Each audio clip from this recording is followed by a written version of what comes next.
Kenalin, nama gue Akmal. Gue alumni Telkom University Bandung, jurusan Desain Komunikasi Visual. Gue lulus tahun lalu, tahun 2025. Nah, di video monolog pertama gue ini, gue mau sharing tentang hal yang gue lihat sih cukup banyak diperbincangkan ya. Kalian ini sebagai anak kuliah tuh mending tambah kegiatan apa nih? Mending organisasi kah, magang kah, atau mending volunteer.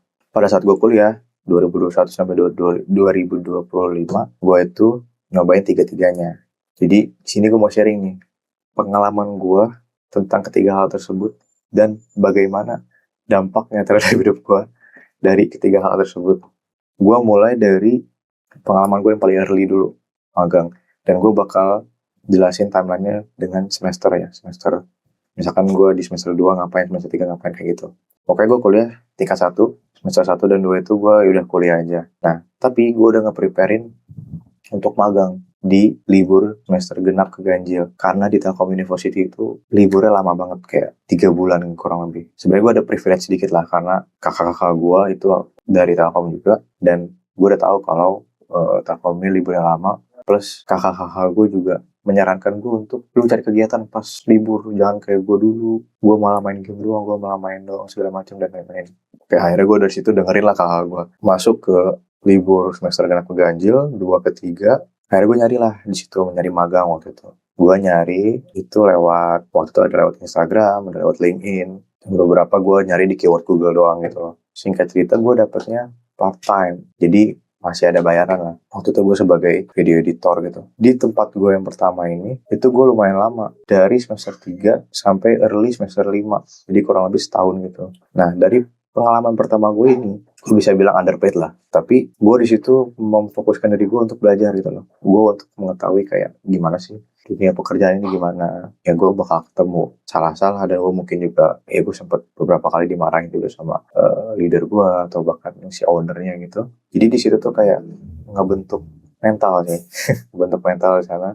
Skill lu berguna nggak? Lu sebagai manusia berguna nggak untuk sebuah perusahaan gitu? Dari pengalaman pertama gue ini, akhirnya gue coba nyari lagi magang-magang remote. Gue merasa hidup gue dimudahin banget dari pengalaman pertama gue ini.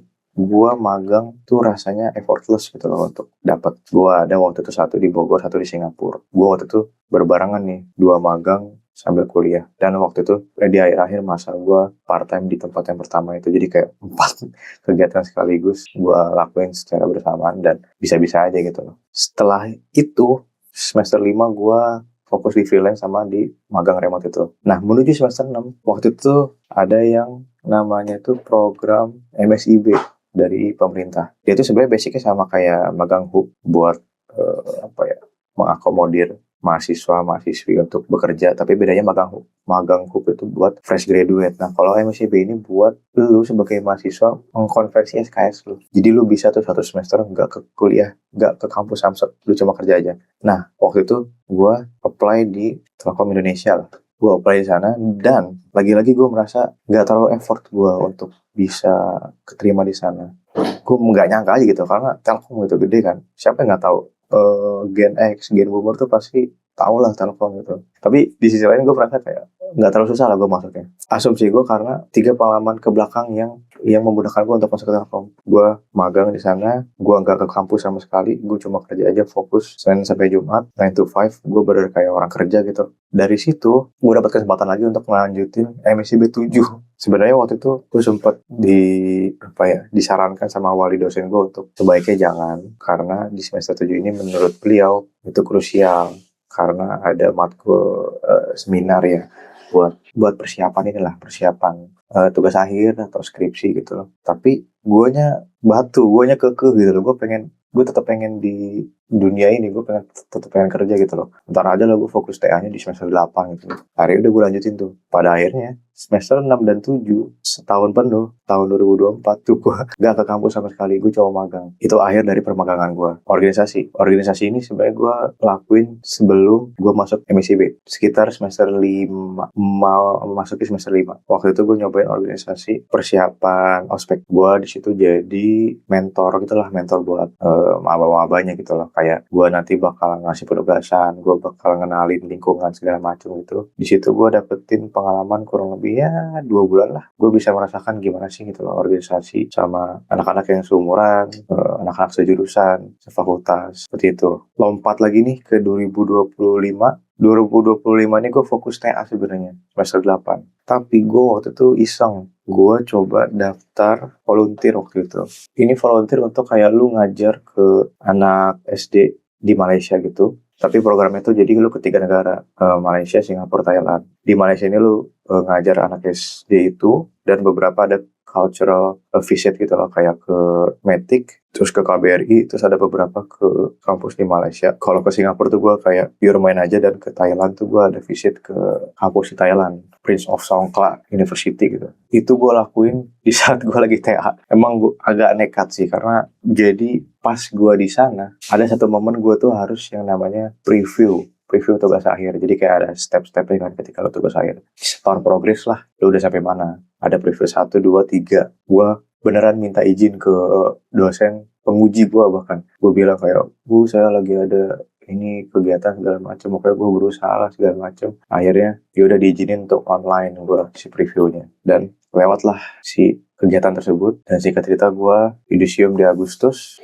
lulus. Terus September gue kerja. Dan sampai saat ini. Jadi gue udah setahun nih di dunia kerja full time asli. Masuk ke apa yang gue dapat dari masing-masing si 3 ini. Pertama dari magang nih. Magang ini salah satu yang paling worth it buat kalian luangkan waktunya. Even unpaid ya. Karena lu tuh ngetes diri lu tuh berguna nggak di industri gitu. Lu bisa ngasih dampak apa. At least untuk perusahaan dulu deh. Gak usah perusahaan deh. At least untuk leader lu. Lu bisa nggak bantu leader lu untuk ngerjain hal-hal yang sifatnya eksekusi. Jadi kayak lu masih eksekutor lah. Lu masih di direct. Masih dapat arahan segala macam. Lu bisa nggak untuk menyelesaikan minimal itu dulu. Nah, di magang ini gue belajar tuh lebih cepat karena di dunia magang, part-time, atau freelance yang selaras sama kuliah lu tuh bakal belajar yang lebih spesifik. Bukan dari awal sampai sekarang tuh gue masih seputar video-video aja gitu, videografi, video editor, content creator, antara 3 itu aja. Dan jadinya tuh ngasih nilai lebih ke gue di saat gue lulus gitu loh. Kayak gue baru lulus, tapi gue udah punya 2-3 tahun pengalaman kerja real di industri gitu loh. Nah, di situ pokoknya belajar benar-benar yang praktis gitu loh. Lu nggak bertele-tele kanan kiri. Organisasi. Nah, sebenarnya organisasi ini gue udah gue bisa bilang skeptis lah dari awal, karena kakak gue tuh udah bilang dari awal, udah lu nggak usah organisasi gini lu banyak drama lah nanti. Nah, tapi gue orangnya tuh harus nyobain. Kalau penasaran dan masih terus penasaran, gue harus nyobain. Ya udah, gue nyobain beneran. Sebenarnya apa yang dibilang sama abang gue tuh nggak salah juga sih. Memang ada cukup banyak drama yang menurut gue nggak penting lah. Itu tetap terjadi karena manajemen konflik yang buruk. Tapi gue nggak menyesal sama sekali karena gue jadi punya kenalan juga dari lintas jurusan. Satu fakultas tapi lintas jurusan. Sedangkan gue tuh orangnya yang gue nggak bisa bersosialisasi lah. Dengan adanya organisasi itu gue bisa kenal beberapa orang di jurusan lain, dan kayak ya udahlah, kayaknya cukup deh 2 bulan gue udah tahu nih kayak begini gitu organisasi. Nah, volunteer ini buat gue, ini dunia yang terbalik 180 derajat dari dunia yang biasa gue jalanin. Ini kalau kalian habis nonton video ini, kalian bisa lihat video-video gue sebelumnya. Gue tuh bahasannya motor, terus kayak game, kayak gitu-gitu. Di volunteer ini, karena waktu itu requirement-nya adalah batasan umurnya 15-35. Nah, gue di situ betulan ketemu orang yang umurnya sejauh beda itu. Di kelompok gue tuh ada anak kelahiran 2010 gitu. Akhirnya yaudah, karena waktu itu gue orang kedua tertua di kelompok, akhirnya gue jadi wakil, dan gue mencoba untuk ngelit nih anak-anak di bawah gue. Ada yang 2010, pokoknya gue lupa, 2010, 2006, 2005, pokoknya seputar gitu.